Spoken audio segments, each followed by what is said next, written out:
کہتا ہوں کہ یہ بہت بڑی یعنی زیادتی ہے کہ اس حلقے کے لوگوں کے ساتھ جو کہ 50-60 ہزار کے قریب لوگ ہوتے ہیں، وہ ایک آدمی کو ووٹ دے کے اس کو جتاتے ہیں، بیچ میں یہ گورنمنٹ جو ہے نا اپنی مرضی کر کے کسی اور کو لا کے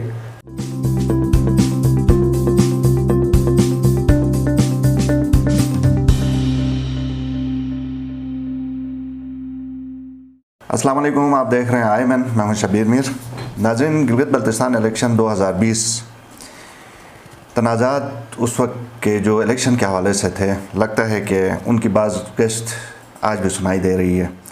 آج پروگرام روبرو میں اسی حوالے سے بات کریں گے۔ میرے خاص مہمان ہیں محمد دلپذیر، ریٹائرڈ AIG ہیں، اور جیسے میں نے کہا جی بھی ہے 15 دیامار 1 سے انہوں نے الیکشن بھی لڑا تھا، اور بقول ان کے ان کو ہرایا گیا تھا۔ بات کرتے ہیں آج کیا وہ وجوہات تھیں۔ دلپذیر صاحب بہت شکریہ، میں نے یہ تنازعات کی بات کی کیونکہ جب بہت سارے ہمارے جو شرکا آتے ہیں، مہمان آتے ہیں آپ کے علاوہ بھی دیگر، ان کو بھی یہ گلا رہا ہے کہ اس حلقے سے تو کم از کم ہمیں ہرایا گیا۔ تو آپ کا کیس بھی جنون تھا، آپ کو بھی ہرایا گیا، آپ سمجھتے ہیں کہ نہیں؟ ہم بالکل ہرائیں گے، 112 ووٹ سے اب بھی میں جیتوں۔ اچھا، تو وہ پوسٹل بیلٹس تھے، آپ کو کس پوسٹل بیلٹ پیپر تھے ہمارے کاؤنٹ ہونے تھے۔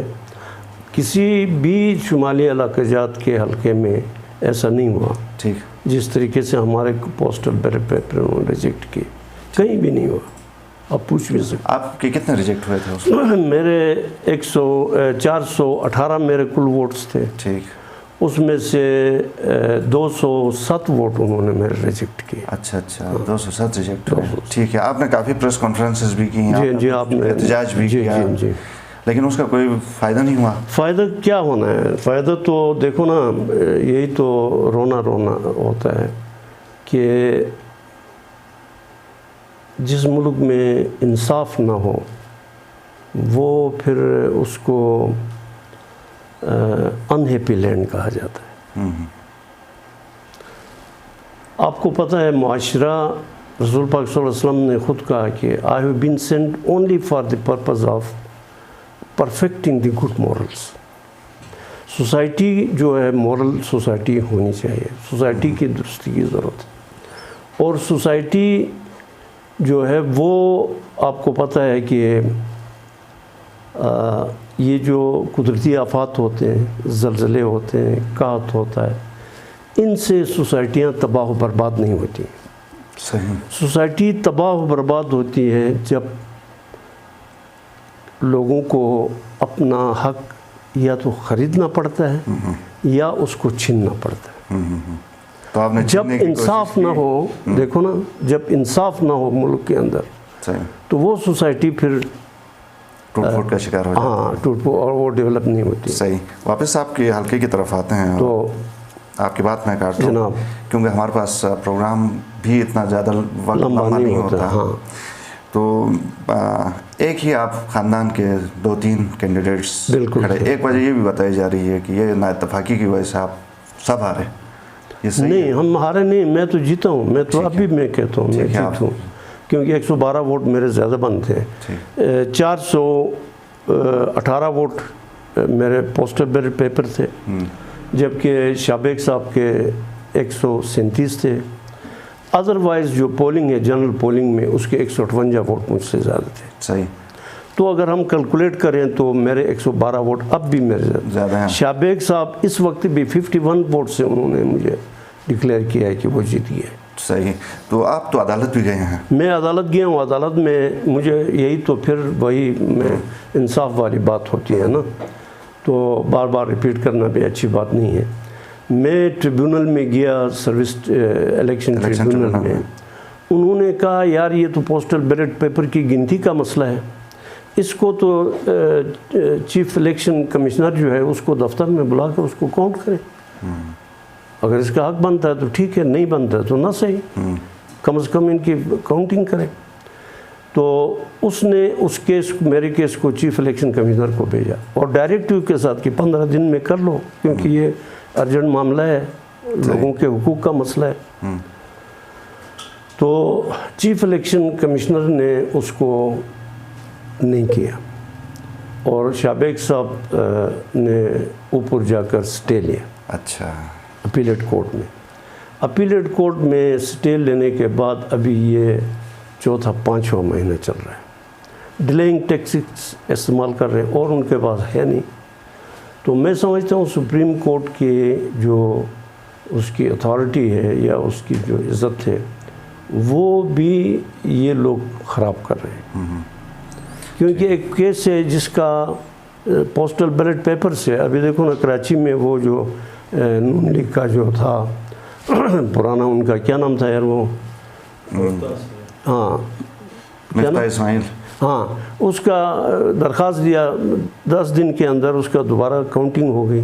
آپ نے دیکھ لیا 2 ہفتہ پہلے کی بات ہے. تو میرا اس کاؤنٹنگ کا پورے 5 مہینے ہو گئے. صحیح ٹھیک. تو یہ ڈیلینگ ٹیکٹکس استعمال کر رہے ہیں. سپریم کورٹ کی جو ہے وہ بھی میں سمجھتا ہوں یہ ان کی بدنامی کا باعث ہے. انصاف والی پارٹی کی حکومت آ گئی ہے. جیسے آپ نے انصاف کی بات کی تو انصاف والی پارٹی کی حکومت آ گئی ہے. آپ کو آفر بھی آئی تھی, آپ نے کیوں جوائن نہیں کی یہ پارٹی؟ تو بس وہ اپنی خواہش ہوتی ہے. میں انڈیپینڈنٹ لڑنا چاہتا تھا, مجھے آفر بھی آئی تھی اور مجھے بڑا افسوس سے کہنا پڑتا ہے کیونکہ میرے 2 پولنگ سٹیشن انہوں نے جب سے یعنی الیکشن کا سسٹم شروع ہو گیا ہے تب سے ان 2 پولنگ سٹیشنوں میں پولنگ سٹیشن تھے, لوگ ووٹ اس میں ڈال رہے تھے, اس کو انہوں نے سرے سے ختم کیا. ایک بونر میں ایک پولنگ سٹیشن تھا ہمارا دیامرئی کے نام سے, اس کو ختم کیا. اب بونر میں پورے سارے بونر میں ایک سٹیشن جو 10-15 کلومیٹر کے فاصلے پر لوگ پاگل ہو گئے کہ پیدل 4 گھنٹے پیدل چلیں, اس کے بعد 2 گھنٹے گاڑی میں جا کر کسی کو ووٹ دیں. وہ انہوں نے جان بوجھ کے مجھے ہرانے کے لیے اس کو ختم کیا. ایک ہمارے گیس میں ایک پولنگ سٹیشن تھا اوپر بنگا نام سے, اس کو انہوں نے ختم کیا, لا کر نیچے گیس پراپر میں لایا. ٹھیک. 2-3 ختم کرنے کا کیا مقصد ہو سکتا ہے؟ مقصد یہ تھا کہ میرے ووٹر وہاں جو ہے نا وہ چل کے نیچے آ کے ووٹ کیوں دیں. دیکھیں نا پھر نیچرلی ان کو تکلیف ہوتی ہے, وہ بوڑھے بزرگ کدھر سے آتے ہیں. تو اس کا فائدہ دوسرے کو فائدہ دینے کے لیے. ایک بات.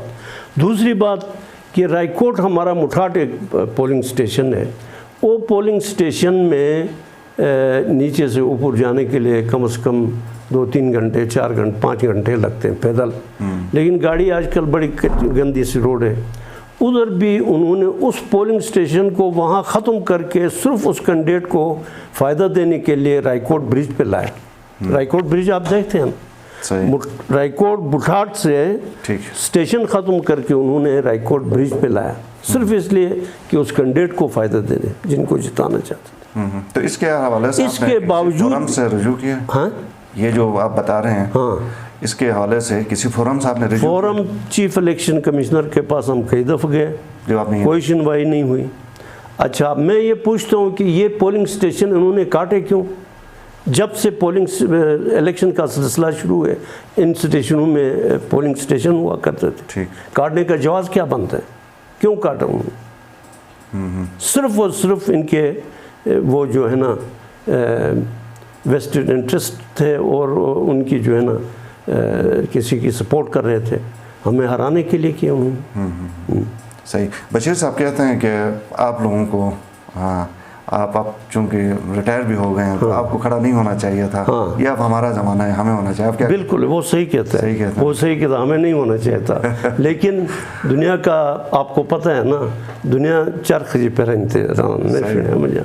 تو میری تو مجبوری, میں نے آپ کو پہلے بتایا کہ میرے چھوٹا بھائی فضاء اللہ جو ہے نا وہ پیپل پارٹی سے تھا, تو وہ الیکشن لڑا تھا. اس دفعہ اس نے کہا انکار کیا, میں نہیں لڑتا ہوں, چونکہ پولیٹیکل خاندان سے ہمارا تعلق ہے بہت.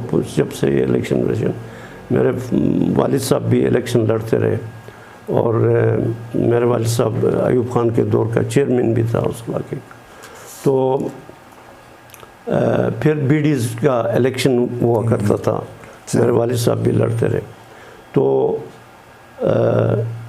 پھر ہم مجبور ہو گئے, کوئی اور الٹرنیٹ تھا نہیں. تو میں چونکہ ریٹائرڈ تھا, میں نے کہا چلو اگر یہ نہیں لڑتا ہے پھر میں نے تب آزمائی کی صحیح. اور میں جیت گیا. میں تو کہتا ہوں میں نے اس کے باوجود بھی کہ بشیر میرا پھوپھیزاد بھائی کا لڑکا سکا. اچھا حاجی میر کا وہ اس کا باپ کا حاجی میر سکا پھوپھی کا لڑکا ہے. میرا بھی پھوپھی کا لڑکا ہے وہ اس کا باپ. تو باوجود اس کے ان سب کے ہوتے ہوئے میں سب سے زیادہ میں نے بشیر نے کوئی یقین دہانی کروائی تھی کہ وہ اس دفعہ کنٹیسٹ نہیں کر رہے ہیں؟ بالکل. اس نے حاجی میر کے گھر جا کر حاجی میر کو سپورٹ کرنے کے لیے کہا. اچھا خود ہی. ہاں بعد میں مکر گیا. سیاسی چال ہو سکتی چال.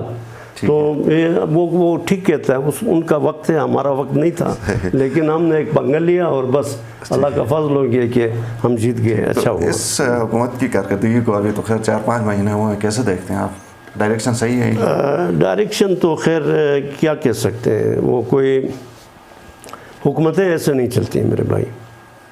حکومتیں جو ہے نا وہ اس طرح نہیں چلتی. صحیح. میں نے آپ سے کہا نا کہ اب حکومت کیا چلیں گی کہ ہمارے منسٹر جو ناردرن ایریا کے ہوتے ہیں, ٹھیک ہے نا, وہ تو یہاں کی ایک گورنمنٹ ہے نا, وہ خود آ کے یہاں بیٹھے الیکشن کروائے ایک پارٹی کا, صحیح, سپورٹ کرے, تو وہ انصاف رہا.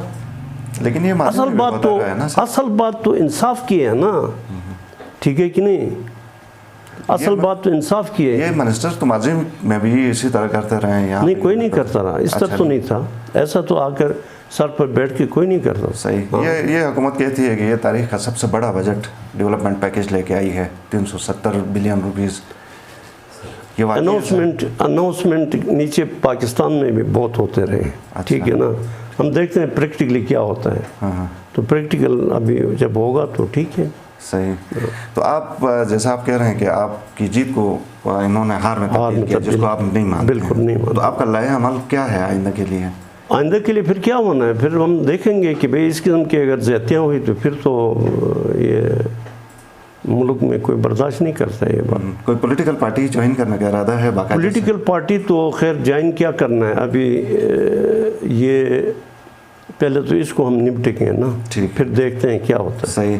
شابق پھر سے جیتے, بہرحال آفیشلی تو ہم مانے نہ مانے انہوں نے نوٹیفائی تو ان کو کر دیا. ان کے حوالے سے آپ کیا کہتے ہیں, ان کو لوگ کیوں ووٹ دیتے ہیں جتنے بھی دیتے ہیں؟ ہاں, ان کو ووٹ اس لیے دیتے ہیں کہ جیسے لوگ ویسے نمائندے ہوتے ہیں نا, جیسے لوگ ہوتے ہیں ویسے. ٹھیک ہے, بہت شکریہ دلپذیر صاحب. ہمارے پاس چونکہ ٹائم تھوڑا سا محدود ہوتا ہے, اس وجہ سے ہمیں جلدی اس کو ختم کرنا پڑا. میں ایک بات آپ کو بتانا چاہتا ہوں, وہ یہ کہ we believe in the Universal Declaration of Human Rights that the people should participate in the government. ٹھیک ہے نا. صحیح. تو یہ یونیورسل ڈکلریشن ہے کہ پیپل جو ہے ان کا رائٹ بنتا ہے وہ گورنمنٹ میں ان کی بات ہونی. میں یہ کہتا ہوں کہ یہ بہت بڑی یعنی زیادتی ہے کہ اس حلقے کے لوگوں کے ساتھ جو کہ 50-60 ہزار کے قریب لوگ ہوتے ہیں, وہ ایک آدمی کو ووٹ دے کے اس کو جتاتے ہیں, بیچ میں یہ گورنمنٹ جو ہے نا اپنی مرضی کر کے کسی اور کو لا کے, یہ بہت بڑی بے انصافی ہے. جس کو مینڈیٹ چرانا کہتے ہیں. مینڈیٹ چرانا کہتے ہیں. یار ایسا نہیں ہوتا ہے, حکومتیں اس طرح نہیں چلا کرتی ہیں. حکومتیں اچھی حکومتوں کا طریقہ کار یہ ہے, جو آدمی جس طریقے سے بھی ووٹ لیتا ہے اس کے ووٹ زیادہ ہوں, اس کا وہ مینڈیٹ اس کو ملنا چاہیے. بہت شکریہ دلپذیر صاحب, آپ ہمارے پروگرام میں آئے. ناظرین, پروگرام آپ نے دیکھا, فیڈ بیک کا انتظار رہے گا. اجازت دیجیے, اللہ حافظ.